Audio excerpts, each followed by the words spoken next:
मैं राजेंद्र कुमार सिंह, राजकीय महाविद्यालय कोटपुतली, सहआचार्य, राजनीति विज्ञान विभाग। आज हम सेकंड ईयर के सेकंड पेपर का अध्ययन करेंगे, जिसका विषय है उच्चतम न्यायालय। उच्चतम न्यायालय के क्षेत्राधिकार का अध्ययन 3 रूपों में किया जा सकता है। प्रारंभिक क्षेत्राधिकार, अनुच्छेद 131, अपीलीय क्षेत्राधिकार, अनुच्छेद 132, 133 और 134। नंबर 3, परामर्शदात्री क्षेत्राधिकार, अनुच्छेद 143, अनुच्छेद 143। प्रारंभिक क्षेत्राधिकार के तहत निम्न विषय आते हैं: भारत सरकार तथा एक या अधिक राज्यों के बीच विवाद।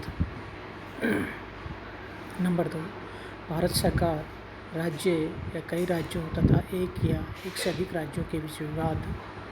नंबर 3, 2 या 2 से अधिक राज्यों के बीच विवाद जिसमें ऐसा कोई प्रश्न अंतर्निहित हो जिस पर किसी वेद अधिकार का अस्तित्व या विस्तार निर्भर हो।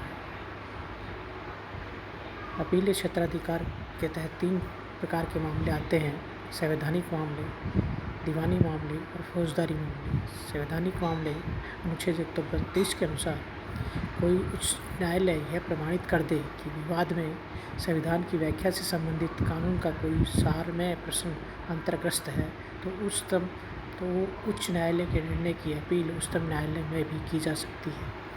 दीवानी मामले, अनुच्छेद 133 के अनुसार उच्च न्यायालय से उच्चतम न्यायालय में ऐसे सभी दीवानी विवादों की अपील की जा सकती है जिसमें उच्च न्यायालय यह प्रमाणित कर दे कि इस विवाद में कानून की व्याख्या से संबंधित सारपूर्ण प्रश्न अंतर्ग्रस्त है। फौजदारी मामले, अनुच्छेद 134 के तहत फौजदारी विवादों में उच्च न्यायालय के निर्णय के विरुद्ध अपील निम्न विषयों में उच्चतम न्यायालय से में की जा सकती है: यदि उच्चतम न्यायालय ने अपील प्रस्तुत होने पर किसी व्यक्ति की उन्मुक्ति का आदेश रद्द कर उसे मृत्युदंड दे दिया हो, उच्चतम न्यायालय में अधीनस्थ न्यायालय से अभियोग विचारार्थ अपने पास मंगवा कर अभियुक्त को प्राणदंड दिया हो, अगर उच्च न्यायालय यह प्रमाणित कर दे कि विवाद उच्चतम न्यायालय द्वारा विचार के योग्य है तो अपील की जा सकती है। अनुच्छेद 136 उच्चतम न्यायालय को विशेष इजाज़त से अपील की अधिकारिता देता है, अर्थात इस अनुच्छेद के अंतर्गत उच्चतम न्यायालय किसी भी मामले पर भारत के राज्य क्षेत्र के किसी भी न्यायालय अथवा अधिकरण के निर्णय के विरुद्ध विशेष इजाज़त से अपील ग्रहण कर सकता है। परामर्शदात्री क्षेत्राधिकार, राष्ट्रपति उच्चतम न्यायालय से विधि और लोक महत्व के तथ्य पर राय मांग सकता है। उच्चतम न्यायालय से 2 प्रकार के मामलों में राय मांगी जा सकती है: विधि या तथ्य का ऐसा कोई प्रश्न जो किसी व्यापक प्रकृति का और ऐसे व्यापक महत्व का है जिस पर उच्चतम न्यायालय की राय प्राप्त करना समीचीन है। नंबर 2, संविधान द्वारा प्रारंभ की गई संधियां और करारों से संबंधित विवाद।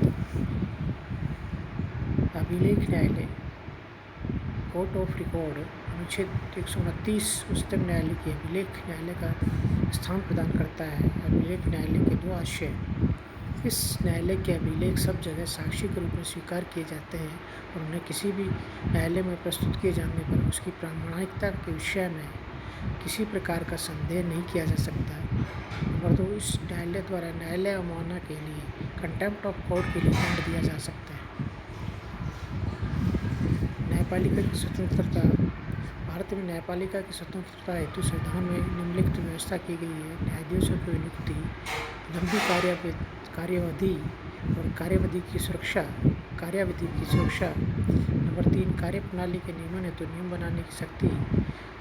नंबर 4, कर्मचारी वर्ग पर नियंत्रण। नंबर 5, उन्मुक्तियाँ। नंबर 6, अवकाश प्राप्ति के बाद वकालत करने पर प्रतिबंध।